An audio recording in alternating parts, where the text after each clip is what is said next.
మాజీ ముఖ్యమంత్రి కేసీఆర్ కూతురు, తెలంగాణ జాగృతి అధ్యక్షురాలు, త్వరలో రాజకీయ పార్టీని స్థాపించబోతున్న కవిత పట్ల ఆ పార్టీ అనుసరించిన వైఖరి, దానిపై ఇప్పుడు పెద్ద ఎత్తున చర్చ జరుగుతోంది. అంటే బీఆర్ఎస్ పార్టీలోనే, వితిన్ ది పార్టీలోనే కవిత విషయంలో తామేమైనా తప్పు చేశామా అనే ఆలోచనలో కూడా ఆ పార్టీ పడిపోయినట్లు కనిపిస్తోంది. బికాస్ ఈ మధ్య కాలంలో మనం చూస్తే కొన్ని స్టేట్మెంట్స్, "నువ్వు జైలుకి ఎందుకు పోయావు? బీఆర్ఎస్‌ను నువ్వే ముంచావు" అంటూ మాజీ మంత్రి నిరంజన్ రెడ్డి కామెంట్ చేశాడు. తర్వాత లిక్కర్ రాణి అని మాధవరం కృష్ణారావు, మరో ఎమ్మెల్యే, బీఆర్ఎస్ ఎమ్మెల్యే అన్నాడు. లిక్కర్ రాణి అని కూడా ఆమెను సంబోధించాడు. ఎవరిని? ఈయనను, మన ఆమె కవితను. అంటే లిక్కర్ రాణి అని సంబోధించడం కానీ, లేకపోతే నీ వల్లే మా పుట్టి మునిగిపోయింది, అధికారంలోకి రాలేకపోయాము అని ఏవైతే ఆర్గ్యుమెంట్స్ బీఆర్ఎస్కు చెందిన మాజీ మంత్రులు లేకుంటే ఎమ్మెల్యేలు మాట్లాడుతూ వచ్చారో, వాళ్ళు ఇప్పుడు తమ తప్పును గుర్తిస్తున్నట్టుగా కనబడుతోంది. ఎందుకంటే కవితకు రౌజ్ ఎవెన్యూ కోర్టు నిర్దోషని క్లీన్ చిట్ ఇచ్చిన తర్వాత ఇప్పుడిక మరి గతంలో తాము మాట్లాడినవి వాటిని ఎట్లా రివర్స్ చేయాలి అనే అంశంలో పార్టీ డైలమాలో పడుతున్నట్టుగా కనబడుతోంది. అయితే కవిత ఒక ఇంటర్వ్యూలో మీడియాతో మాట్లాడుతూ ఆమె చెప్పిన పాయింట్ ఏంటంటే, 2023 అసెంబ్లీ ఎన్నికల సమయంలో తన లిక్కర్ కేసు కూడా కారణమనే విధమైన పోస్టును కేటీఆర్ పెట్టాడు. అసలు ప్రజలు ఎందుకు తిరస్కరించారో ఇప్పటికీ కూడా వాళ్ళు విశ్లేషించుకోవడం లేదు. వాళ్ళు నిజాలు గ్రహించడానికి సిద్ధంగా లేరు. బీఆర్ఎస్ ఓటమిని నా మెడలో వేయడానికి వాళ్ళు ప్రయత్నాలు చేయడం అనేది ఇది ఆశ్చర్యకరంగా ఉంది. ఎందుకంటే 2023 అసెంబ్లీ ఎన్నికల తర్వాత నన్ను అరెస్ట్ చేశారని జైలుకి వెళ్ళాను. కనుక ఈ లిక్కర్ కేసుకు 2023 అసెంబ్లీ ఎలక్షన్‌కు సంబంధమే లేదు అని కూడా అంటే ఆ డేట్స్ కూడా మనం చూస్తే ఆమె అరెస్ట్ అయింది అరౌండ్ 2024 మార్చ్, ఏప్రిల్ ప్రాంతాల్లో, మార్చిలో. ఎలక్షన్స్ ఎప్పుడు జరిగాయి? అసెంబ్లీ ఎలక్షన్స్ 2023 నవంబర్, డిసెంబర్లో.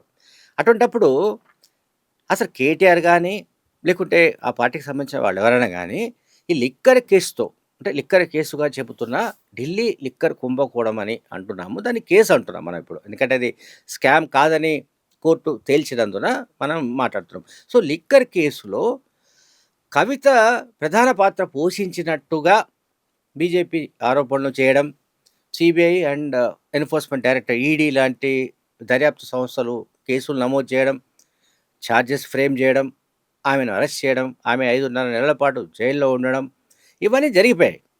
అయితే కవిత జైలుకు పోవడానికి ముందు కూడా కేటీఆర్ కానీ, ఆ పార్టీ నాయకత్వం కానీ విలేకరుల సమావేశాలు పెట్టి కానీ, ఇతరత్ర కార్యక్రమాలు చేసి కానీ కవిత పట్ల మద్దతు తెలిపిన దాఖలాలు లేవు.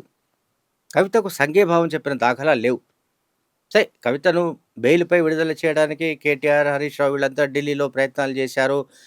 అండ్ కోర్టు ఆ తర్వాత బెయిల్ ఇచ్చింది ఆఫ్టర్ 5.5 months తర్వాత. అదంతా ఒక ఇష్యూ. అయితే ఇప్పుడు కవిత ఆర్గ్యుమెంట్ ఏంటంటే, బీఆర్ఎస్ ఓటమికి అసెంబ్లీలో ప్రజలు బీఆర్ఎస్ను తిరస్కరించడానికి లిక్కర్ కేసు కూడా ఒక కారణమే, అంటే నేను కూడా ఒక కారణమేనని బీఆర్ఎస్ పార్టీకి చెందిన సోషల్ మీడియా పెద్ద ఎత్తున ప్రచారం చేస్తూ వచ్చింది. కేటీఆర్ ఆధ్వర్యంలో, కేటీఆర్ నియంత్రణలో ఉన్న సోషల్ మీడియా తన పైన పెద్ద ఎత్తున నైతిక దాడులకు దిగింది, తన వ్యక్తిత్వ హననానికి పూనుకుందని కూడా ఆమె ఆరోపించింది. అలాగే ఆమె ఇంకొక ఆరోపణ కూడా చేశారు. లిక్కర్ కేసులో నేను నిందితురాలిగా ఉన్నాను నిన్న మొన్నటి వరకు, కేసులో క్లీన్ చిట్ ఇచ్చే వరకు. అయితే మరి ఈ 3 ఏళ్లుగా నాకు బీఆర్ఎస్ పార్టీ ఇచ్చిన మద్దతు ఏంటని కూడా ఆమె ప్రశ్నిస్తోంది.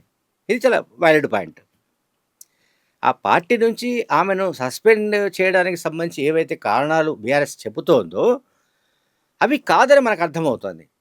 మొత్తం మీద కవిత ఆ పార్టీలో ఒక ముఖ్యమైన పవర్ సెంటర్ అవుతారనే ఉద్దేశంతో, ఆమె కూడా ఒక అధికార కేంద్రంగా మారతారనే భయంతోనో, అనుమానంతోటో ఆమెను పార్టీ నుంచి బయటికి పంపించే ఏర్పాట్లు చేసినట్టుగా కూడా ఇప్పుడు మనకు ఆహ్, తాజాగా వస్తున్న సమాచారం గానీ, ఆహ్, కవిత చేస్తున్న వ్యాఖ్యలు గానీ, దానివల్ల మనం అర్థం చేసుకోవచ్చు.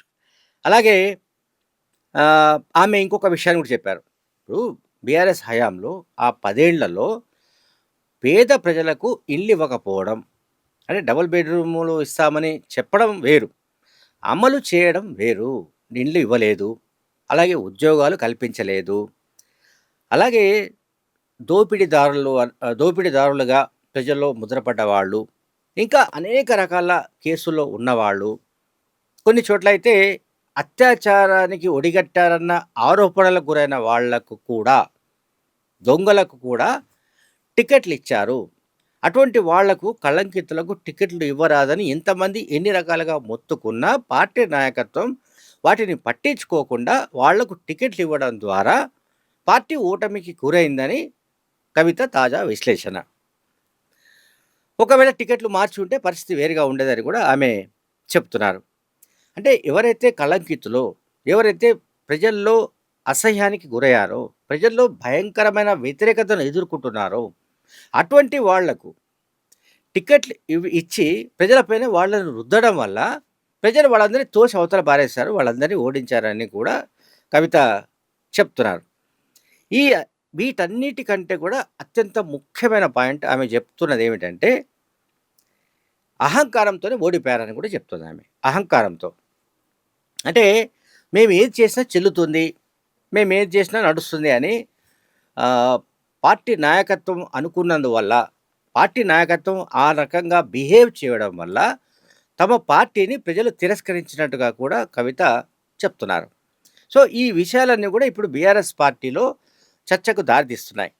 ఇప్పుడు మాజీ మంత్రి నిరంజన్ రెడ్డి సంగతి ఏమిటో, ఎమ్మెల్యే మాధవరం కృష్ణారావు ఏమిటో, లేకుంటే మరొకరేంటో, అంటే పార్టీలో ఎవరెవరైతే కవితను పూర్తిగా బద్ధశత్రువుగా పరిగణించి ఆమె పైన పెద్ద ఎత్తున నువ్వే అన్నిటికీ కారణం, నువ్వే మొత్తం పార్టీని నాశనం చేశావు, అసలు నిన్న మొన్నటిదాకా ఇది కేజ్రీవాల్‌ను మోసం చేశావు, కేజ్రీవాల్‌ను నట్టేట ముంచావు, ఇప్పుడు ఇక కేసీఆర్‌ను, కేటీఆర్‌ను కూడా నట్టేట ముంచడానికి నువ్వు ప్రయత్నిస్తున్నావంటూ కొంతమంది ఆ పార్టీ ఎమ్మెల్యేలు, మాజీ ఎమ్మెల్యేలు కూడా చేసిన ఆరోపణలన్నీ కూడా మనం చూస్తూ వచ్చాం. ఎప్పుడైతే కోర్టు ఆమెకు క్లీన్ చిట్ ఇచ్చిందో, టీఆర్ఎస్ పార్టీ పూర్తిగా అంటే మింగలేని కక్కలేని పరిస్థితిలోకి వెళ్ళిపోయింది.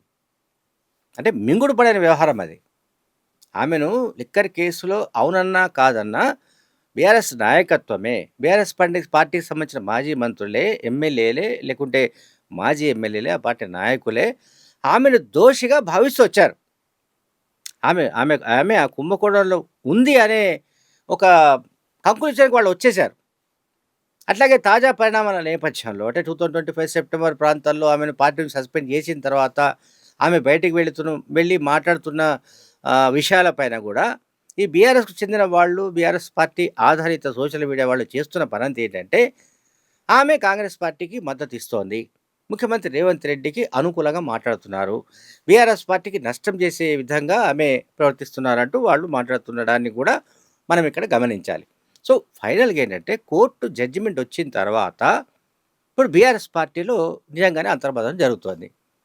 మనం ఆమె పట్ల ఈ రకమైన వైఖరి ప్రదర్శించి ఉండడం సరైంది కాదేమో, ఇట్లా ప్రదర్శించకపోయి ఉంటే బాగుండేదేమో అని కూడా చర్చ జరుగుతున్నట్లు తెలుస్తోంది. Thank you very much.